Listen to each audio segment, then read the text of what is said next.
सियावर रामचंद्र की जय। पवन सुत हनुमान की जय। जय जय सिया राम। श्री रामचरितमानस किष्किंधा कांड दोहा 8 से आगे और प्रसंग 162।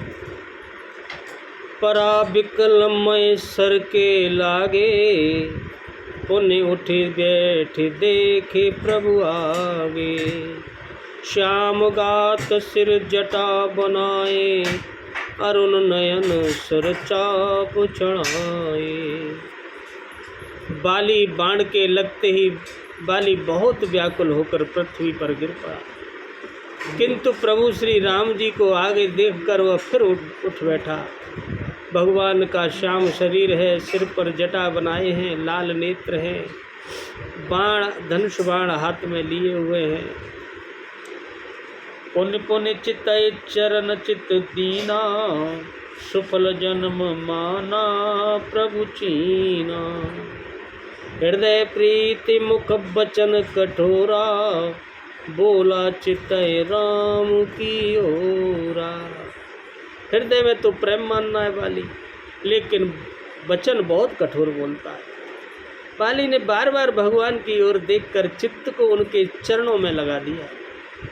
प्रभु को पहचान लिया, उसने अपना जन्म सफल मान लिया कि अब तो मेरा जीवन सफल हो गया, प्रभु के हाथों से मुक्ति हो गई। उसके हृदय में इतनी प्रीति बढ़ गई, पर मुख में कठोर वचन थे। वह श्री राम जी की ओर देखकर बोला, क्या बोला बाली?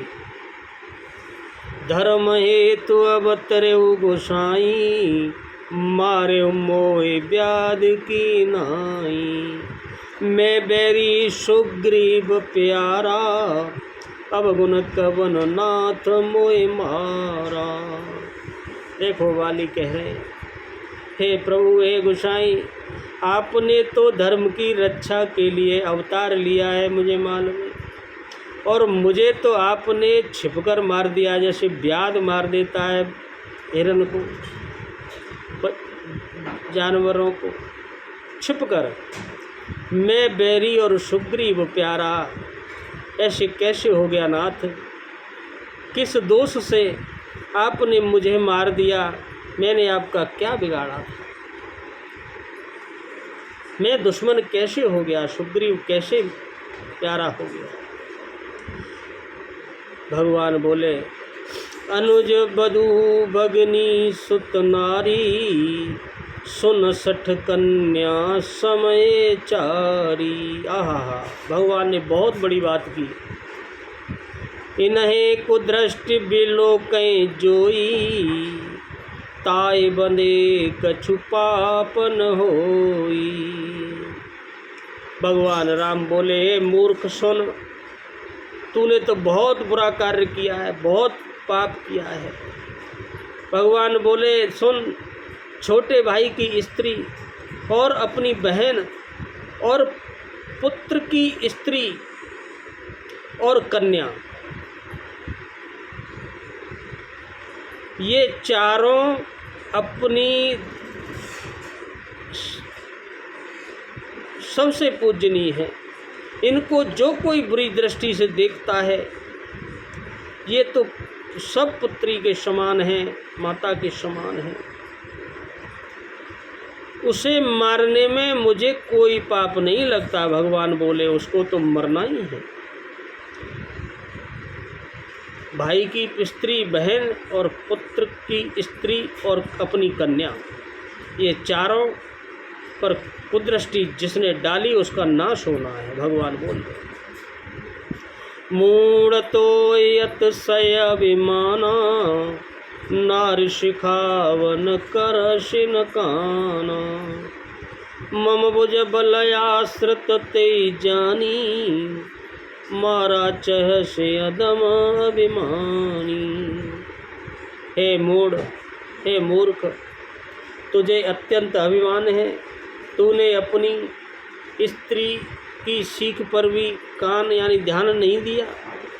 सुग्रीव को मेरी भुजाओं के बल का आश्रय तुम्हारी पत्नी जान गई थी।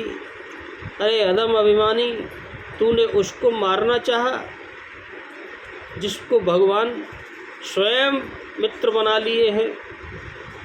सुनौ राम स्वामी सन चलन चातुरी मोर रामा चलन चातुरी मोर। प्रभु अजहूँ मैं पापी अंतकाल गति तोरे मंगल भवन अमंगल हरि रामा उमा सहित जी जपत पुरारी सिया रामा। बाली ने कहा हे राम जी, हे प्रभु सुनिए। बाली बोलने लगा, आपसे मेरी चतुराई नहीं चल सकती, मुझे मालूम है। कितना भी कोई चतुर हो, भगवान से क्या चतुराई कर पाएगा। हे प्रभु, अंत काल में आपकी गति यानी शरण पाकर मैं अब भी पापी ही रहा।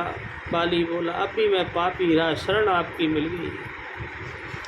सुनत राम यति कोमल बानी बाल शीस पर से ओ निज पानी। अचल करो तन राखो प्राणा बाल कहा सुन कृपा निदाना। बाली की मरते समय अत्यंत कोमल वाणी सुनकर प्रभु श्री राम ने उसके सिर को अपने हाथ से स्पर्श किया और कहा, मैं तुम्हारे शरीर को अचल कर दूं, तुम प्राणों को रखो। बाली ने कहा, हे कृपा निधान सुनिए, मुझे अब अमर नहीं होना है। भगवान ने उनको कहा था। तो बाली क्या कहते हैं, जन्म जन्म मुनि जतन कराही अंतराम कयावत नाही। जा सुनाम बल शंकर काशी देत सबई समगते अविनाशी। बाली मरते समय बोला प्रभु से, हे प्रभु, अब मुझे ठीक मत करो, जिंदा मत करो। मुनिगण जन्म जन्म में, प्रत्येक जन्म में इतनी आपकी पूजा और सेवा और साधना करते रहते हैं, फिर भी अंतकाल में उन्हें राम नहीं कह आता, उनके मुख से राम शब्द भी नहीं निकल पाता।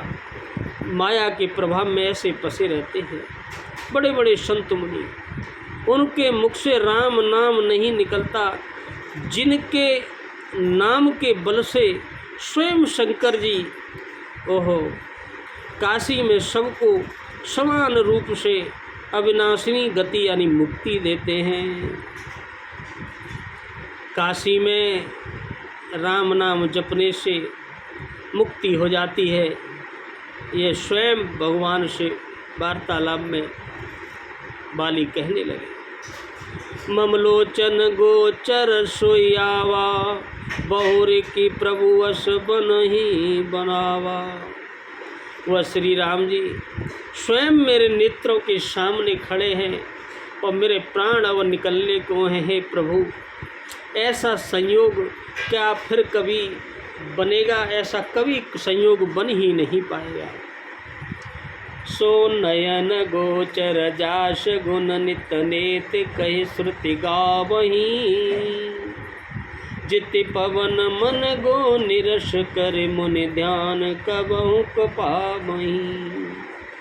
मोहि जाने अति अभिमान बस प्रभु कहे राखु शरीरही। अस कवन सट हट काट सुर तरु बार करे बबूरही। श्रुतियाँ और सभी वेद कहते हैं, नेति नेति कहकर निरंतर जिनका गुणगान करती रहती हैं सभी श्रुतियाँ, तथा प्राण और मन को जीत कर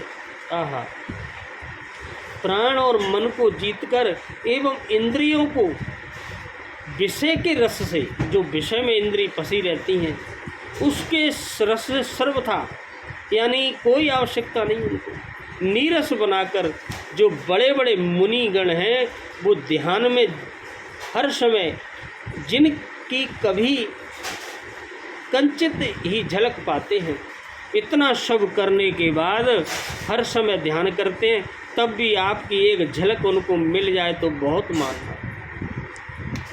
वे ही प्रभु आज मेरे सामने साक्षात खड़े हैं, प्रकट हैं। आपने मुझे अत्यंत अभिमान बस जानकर यह कहा कि तुम शरीर रख लो, परंतु ऐसा मूर्ख कौन होगा हे प्रभु जो हठपूर्वक कल्प वृक्ष को काटकर उससे बबूर के पेड़ लगाने लग जाए। ऐसा मूर्ख कौन होगा इस संसार में। पूर्ण काम बना देने वाले आपको छोड़कर मैं कैसे आपसे इस नश्वर शरीर की रक्षा के लिए कहूँ। इस शरीर को तो एक दिन जाना ही है। अब तो आपके सामने मेरे प्राण निकलेंगे तो मेरी तो मुक्ति हो जाएगी प्रभु। अब मुझे यह शरीर नहीं चाहिए। बाली प्रभु राम से कहने लगे, अब नात करे करुणा बिलो कहूँ देह जो बर मांगहूँ। जय जौनि जन्म कर्म बस जह तह राम पद अनुरागहूँ। यह तनय मम सम विनय बल कल्याण प्रभु की लीजिए। गए बाह सुर नर नाह आपन दास अंगद कीजिए। बाली बोले, हे नाथ अब तो आप मुझ पर दया दृष्टि कीजिए और मैं जो एक वर मांगना चाहता हूँ उसे बस दे दीजिए। मैं कर्म बस, अगर मेरे कर्म अभी बाकी हैं उसके बस जिस योनि में मैं जन्म लूँ हे प्रभु वहीं श्री राम जी आपके चरणों में मेरा प्रेम हो जाए। बस आप से ही प्रेम करूं, ऐसे वरदान मांगने लगा। बाली तो कल्याण प्रद प्रभु, यह मेरा पुत्र अंगद विनय और बल से मेरे ही समान है, इसे आप अपना सेवक स्वीकार कीजिए। और हे देवता, हे प्रभु और देवता और मनुष्यों के नाथ, आप बाँह पकड़कर इसे अपना दास बना लीजिए। बाली की विनय करने लगा। राम चरण दृढ़ प्रीति करे, बाली कीन तनु त्याग। राम बाली कीन तनु त्याग। सुमन माल जिम कंठ ते गिरतन जानय नाग। मंगल भवनय अमंगल हरि रामा सहित जय जपत पुरारी सिय राम।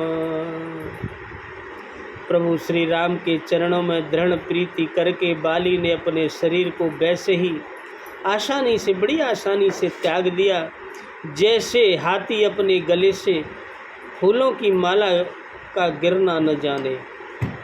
उसके हाथी से फूल की माला गिर जाए तो उसे पता भी नहीं लगती। ऐसे ही उनके प्राण बाली के निकल गए। राम बाली निज दाम पठावा।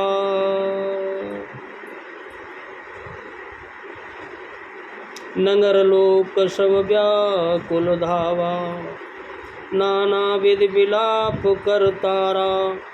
छूटे के सन देह समारा। प्रभु श्री रामचंद्र जी ने बाली को अपने परम धाम भेज दिया। नगर के सब लोग व्याकुल होकर दौड़े दौड़े चले आए। बाली की स्त्री जो पत्नी तारा थी वो अनेकों प्रकार से विलाप करने लगी, रुदन करने लगी। उनके बाल बिखरे हुए हैं और उन्हें देह, अपने शरीर की कोई सुध बुध नहीं है, देह भी संभाली नहीं जाती। तारा विकल देख रघुराया। दीन ज्ञान हरे लीनी माया। छित जल पावक गगन समीरा। पंच रचितयते अदम शरीरा। भगवान ने जब रानी तारा को व्याकुल देखा, बहुत व्याकुल देखकर श्री रघुनाथ जी उसे ज्ञान दिया, ज्ञान देने लगे और जो उसकी माया थी, जो अज्ञान था, उसको हर लिया, उसे सच्चा ज्ञान पैदा करा दिया। उन्होंने कहा, तारा, पृथ्वी, जल, अग्नि, आकाश और वायु, इन 5 तत्वों से यह शरीर बना हुआ है और 5 तत्वों से यह अत्यंत अधम शरीर ऐसा है कि ये जब जाएगा तो 5 तत्वों में ही मिल जाएगा। इस पर ज़्यादा शोक मत करो। यह तो एक दिन जाना ही है। नश्वर शरीर है, पृथ्वी जल अग्नि आकाश और वायु। प्रगट सो तनु तब आगे शोभा, जीव नित्य कई लगे तुम रोवा।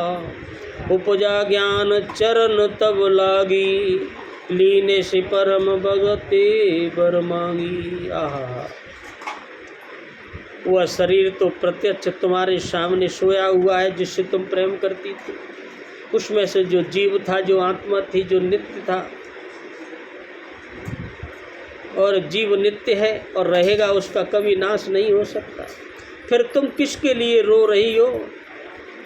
जब ज्ञान उसको, तारा रानी को उत्पन्न हो गया, तब वह समझ गई, वह भगवान के चरणों में लग गई और अपने परम भक्ति का उनसे वर मांगने लगी। प्रभु मुझे भी आप अपनी भक्ति वरदान में दे दीजिए, बस आपकी भक्ति करो।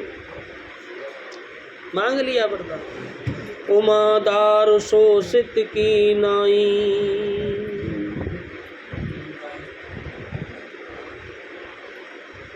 सब ही नचावत राम गुसाई।